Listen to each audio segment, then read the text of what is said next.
Colosas Kapitulo 3, versikulo 16. Manahanan nawang sagana sa inyo ang salita ni Kristo. Ayon sa buong karunungan, kayo'y mangagturuan at mangagpaalalahanan sa isa't isa sa pamamagitan ng mga salmo at ng mga himno at mga awit na ukol sa Espiritu, na magsiawit kayong may biyaya sa inyong puso sa Diyos.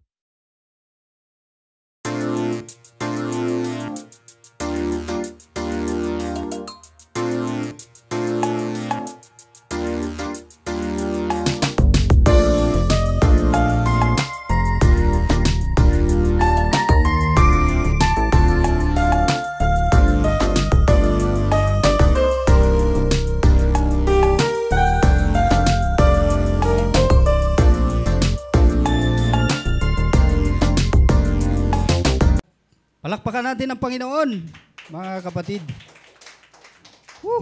Talagang, kahit nagminsay ako ngayon, pero dama ko ang presensya ng Panginoon. Amen? Kaya talagang nagliliyab, no? Nagliliyab ang mga bigay ng Panginoon, ng mga awit at mga kabataan, lalo tigit sa ating mga matatanda ay patuloy pa rin naglilingkod sa Panginoon. Nagliliyab ang damdamin, no? Ang mga puso natin para sa paglilingkod sa Panginoon. Kaya purihin natin ang Panginoon, mga kapatid. Isa pang malakas na palakpakan dyan. To God be the glory.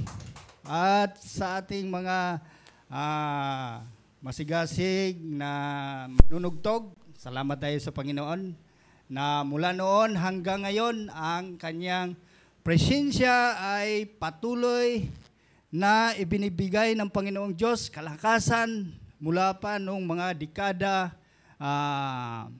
93 or 94.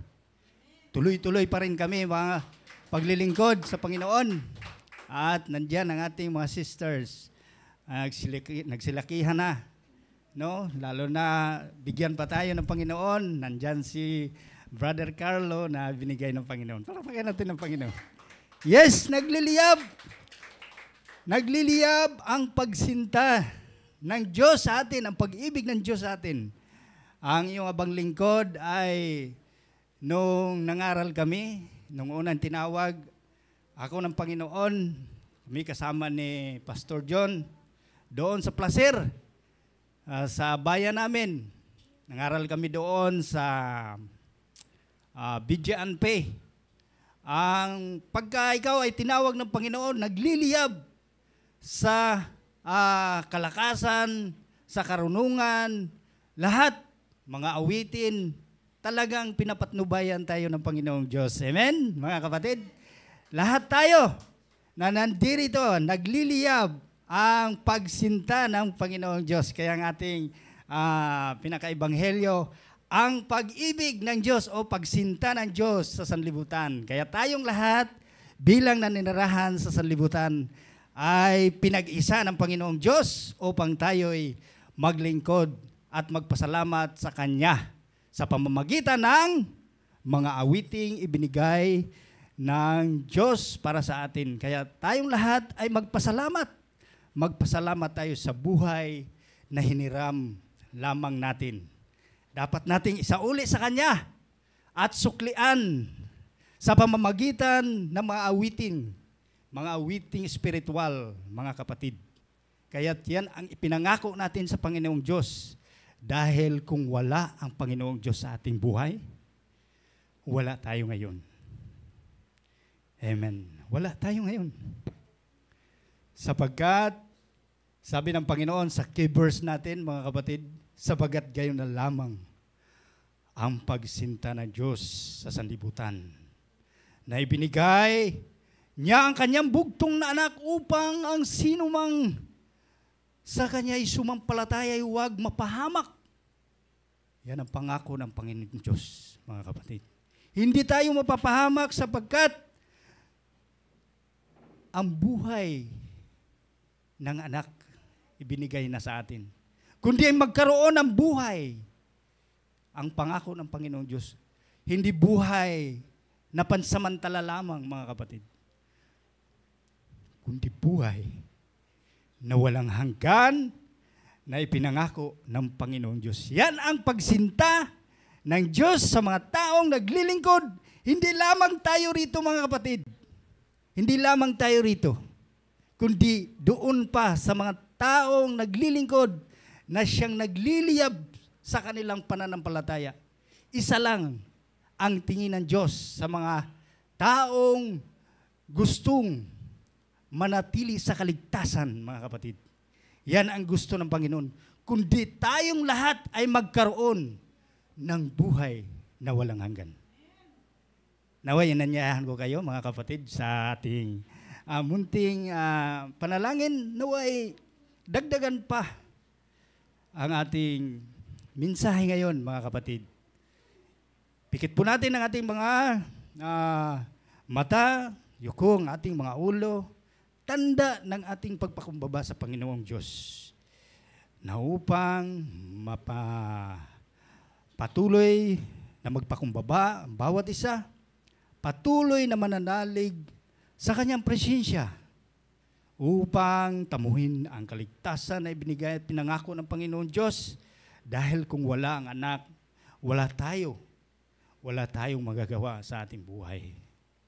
Lord, sa oras na ito, kami po'y muling nagpapasalamat sa muli naming pagtagpo, Panginoon, na siyang pinagliyab niyo ang aming mga damdamin, Panginoon, sa mga awitin spiritual, upang kami po ay tumagal sa daigdig na ito, na iyon pong ibinigay ang inyong anak sa sanlibutan ito.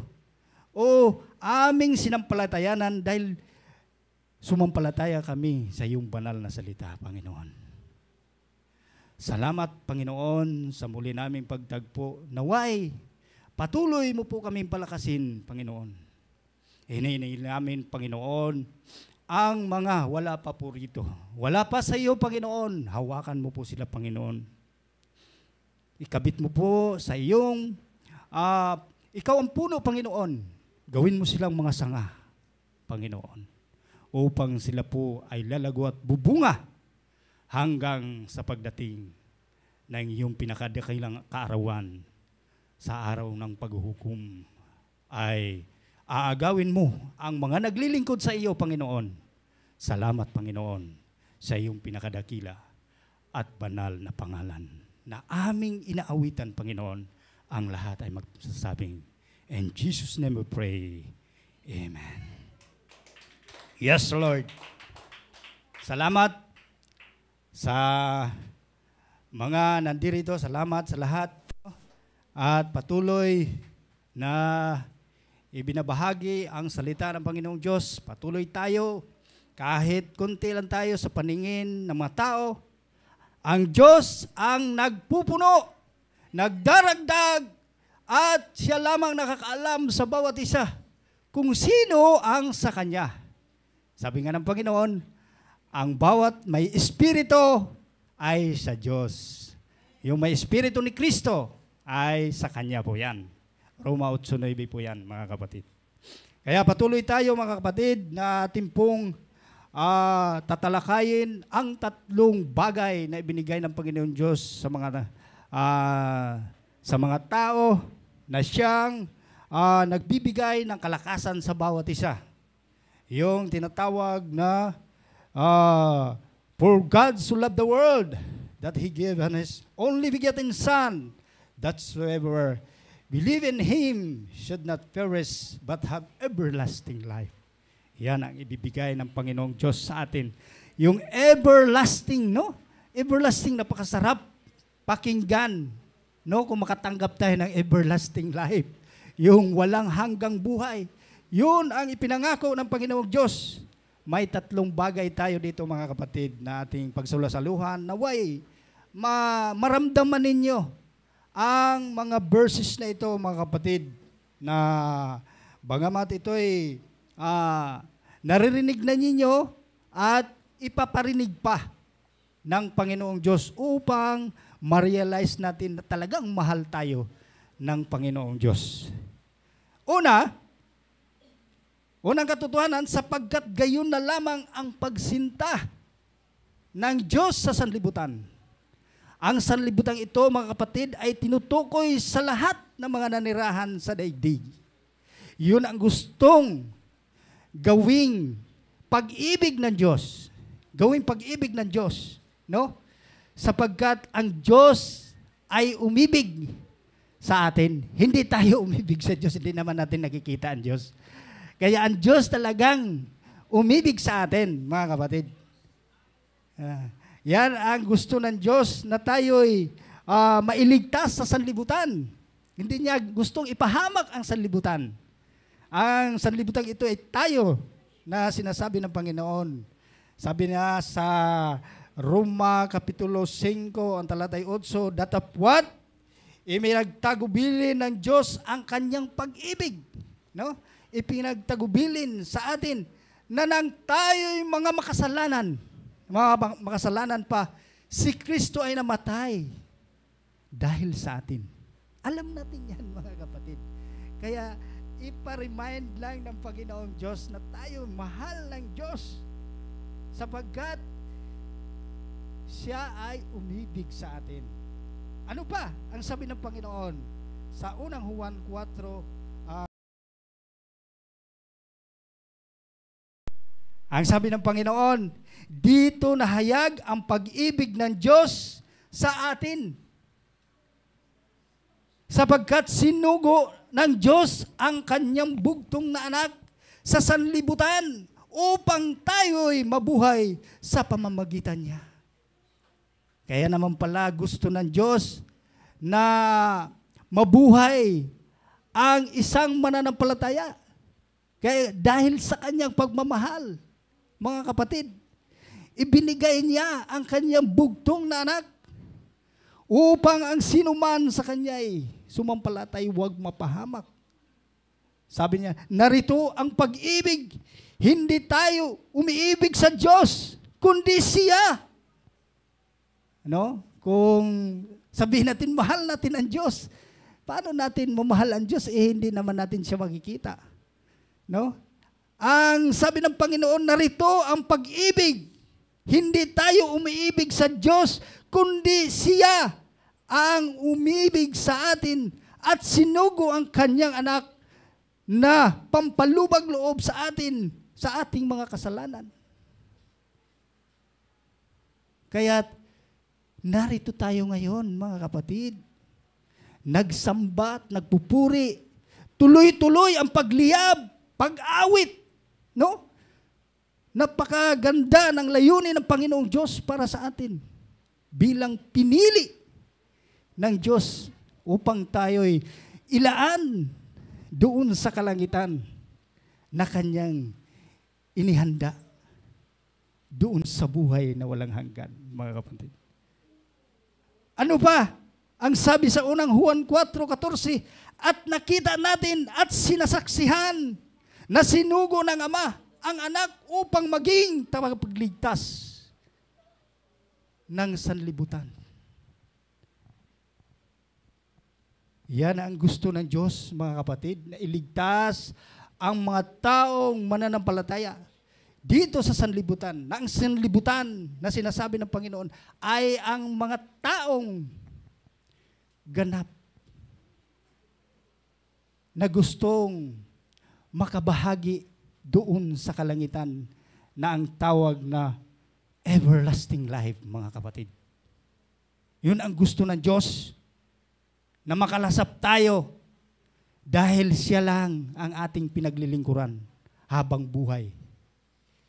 Kaya't patuloy at manatili tayo, mga kapatid. Yan ang unang punto na ating ihatid sa inyo.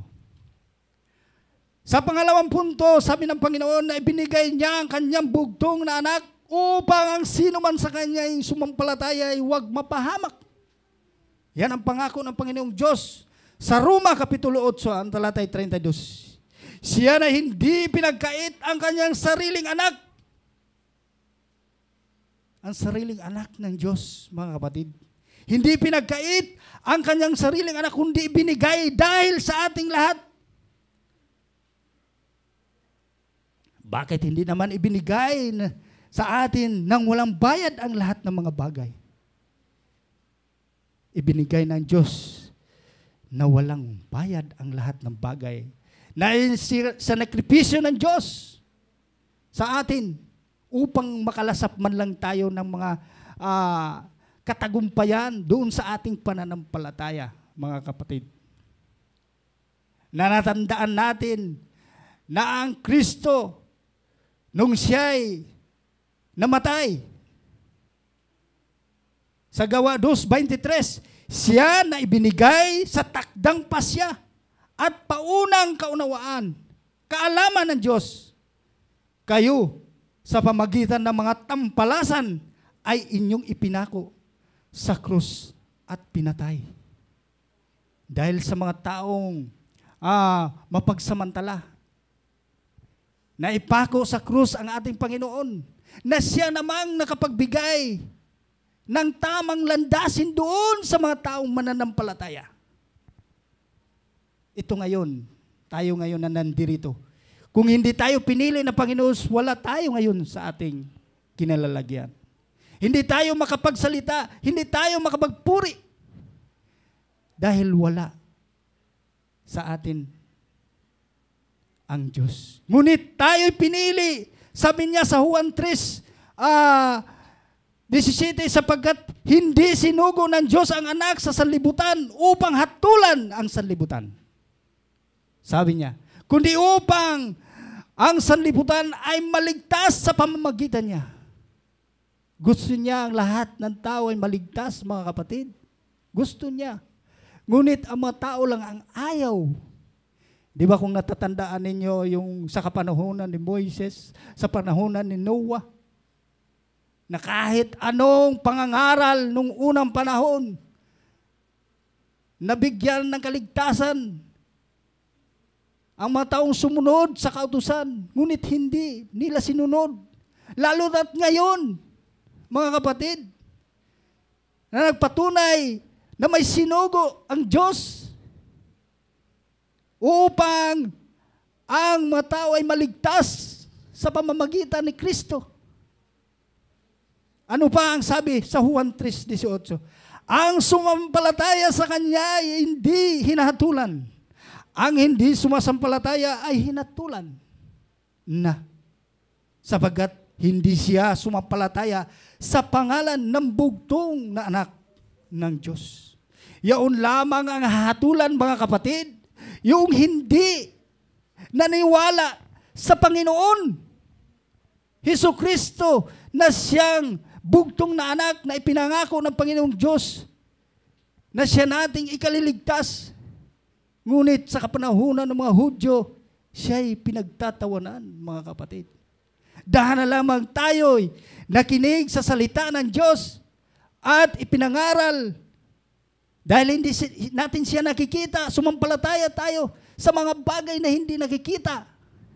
Yan ang totoong pananampalataya, mga kapatid. Yan ang totoo. Naniwala na mayroong ipinako sa krus. Nagdanas ng dugo sa Kalbaryo. No, mga kapatid? Yan ang hindi natin nakita, pero nandito sa banal na kasulatan, sumampalataya tayo. Naniwala. Yan ang gusto ng Diyos sa mga taong naglilingkod. Hindi pakunwari. Gusto ng Diyos ang mga taong naglilingkod na hindi nila nakikita pero sumasampalataya siya, mga kapatid. Ano ang sabi pa? Sa Juan 3:19 hanggang 20, hanggang 21. No?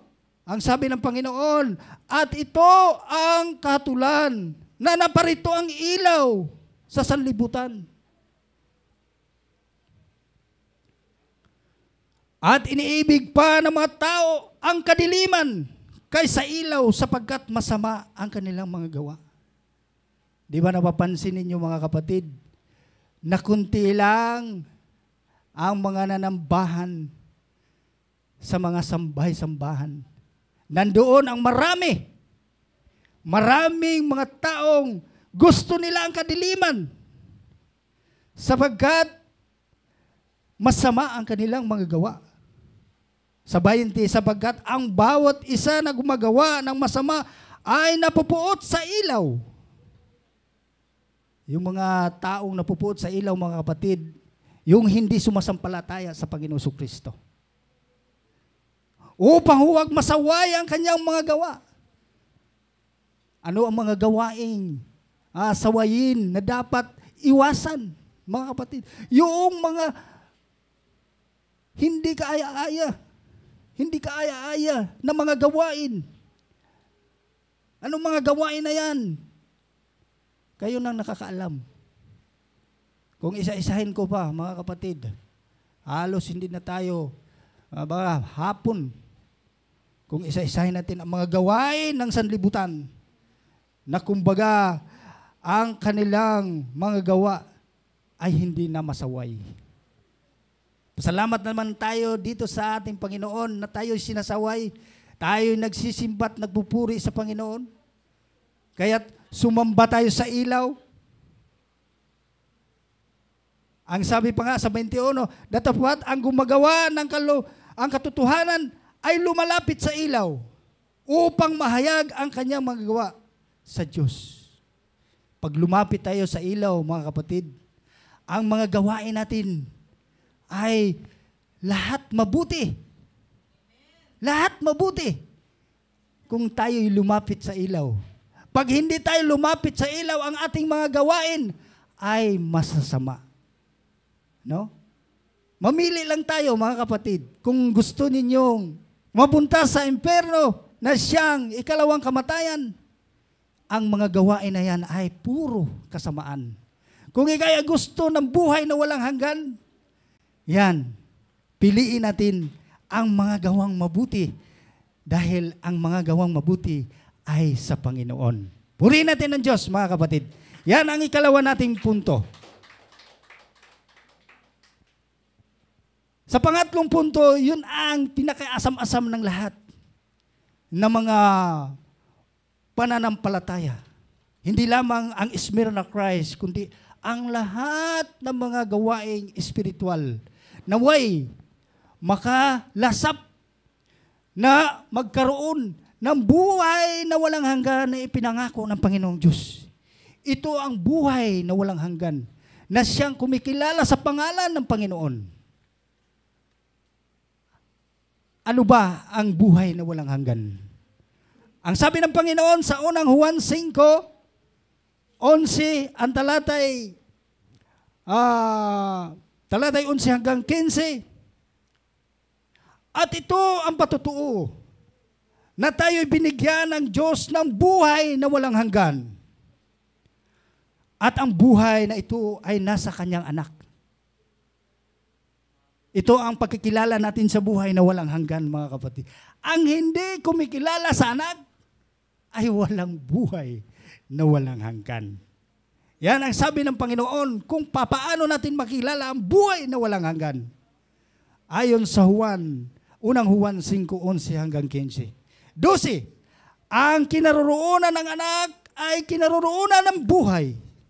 Ang hindi kinaroroonan ng anak ng Diyos ay hindi kinaroroonan ng buhay. Kaya't mga kapatid, kilalanin natin ang ating sinasamba't pinupuri dahil wala ng buhay na walang hanggan kung hindi natin makikilala. Hindi sapat na kilalanin lang natin na may buhay na walang hanggan, ngunit hindi naman natin makikilala ang anak. Ito ang sabi ng Panginoon sa 13, ang mga bagay na ito ay sinulat ko sa inyo upang inyong maalaman na kayo'y magkaroon ng buhay na walang hanggan sa makatubigay sa inyong pananampalataya sa pangalan ng Panginoong Kristo. Wala na ibang pangalan, mga kapatid. Yun ang buhay na walang hanggan na ibinigay at ipinangako ng Panginoong Diyos. Sa Juan 3:15, upang ang sinumang sumampalataya ay magkaroon sa kanya ng buhay ng walang hanggan. Yan ang ipinangako ng Panginoong Diyos, mga kapatid. Naway naunawaan ninyo ang kahalagahan sa pagkikilala at pagpupuri sa Panginoong Diyos kung paano ninyo Pinagbigyan ang Panginoong Diyos sa inyong pananampalataya. Kalugod-lugod sa Diyos na tayo'y manatili sa paglilingkod at pag-ibig ng Diyos na ibinigay sa atin. Ang pinakakonklusyon natin, mga kapatid, ay ang ating binasa kanina. Sa Juan 3:16, sapagkat gayon na lamang ang pagsinta ng Diyos sa sanlibutan na ibinigay niya ang kanyang bugtong na anak upang ang sinuman sa kanya'y sumampalataya huwag mapahamak, kundi magkaroon ng buhay na walang hanggan.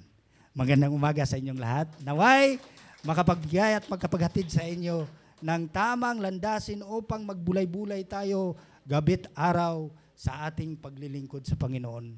Siya ang ating paglilingkuran, naway magliliyab sa atin ang ating mga inaawit upang sa patutungo natin magkaroon tayo ng buhay na walang hanggan. Maraming salamat po at magandang umaga sa ating lahat.